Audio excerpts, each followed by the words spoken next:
श्रीरामपूरमध्ये मसाजच्या बहाण्याने बोलावून वेश्या व्यवसाय करायला भाग पाडल्याचा धक्कादायक प्रकार उघडकीस आला आहे।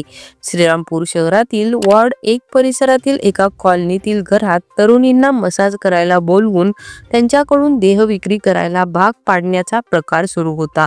याबाबत श्रीरामपूर शहर पोलीस ठाण्याचे पोलीस निरीक्षक नितीन देशमुख यांना माहिती मिळाली। त्यानुसार त्यांनी तात्काळ त्या ठिकाणी छापा टाकला। यामध्ये एक महिला 2 तरुणींना मसाज करण्यासाठी बोलावून त्यांच्याकडे ग्राहक पाठवत होती आणि त्यांना वेश्या व्यवसायात लावून त्यातून पैसे घेत असताना रंगेहात पकडली।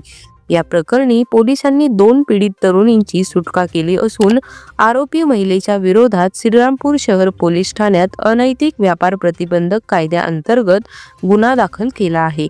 पुढील तपास पोलीस निरीक्षक नितीन देशमुख हे करत आहेत।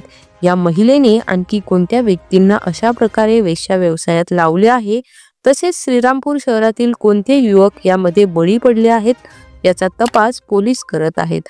दरम्यान एका पीडित तरुणीचे एका प्रतिष्ठित व्यक्तीशी संबंध असल्याची माहिती आहे। तिने इतर कोणत्या प्रतिष्ठित व्यक्तींना तरुणी पुरवल्या का याची चर्चा नागरिकांमध्ये सुरू आहे। अशाच नवनवीन व्हिडिओजच्या अपडेट्ससाठी न्यूज 24 महाराष्ट्र या आपल्या न्यूज चॅनलला आत्ताच सबस्क्राईब करून बेल आयकॉन प्रेस करायला विसरू नका।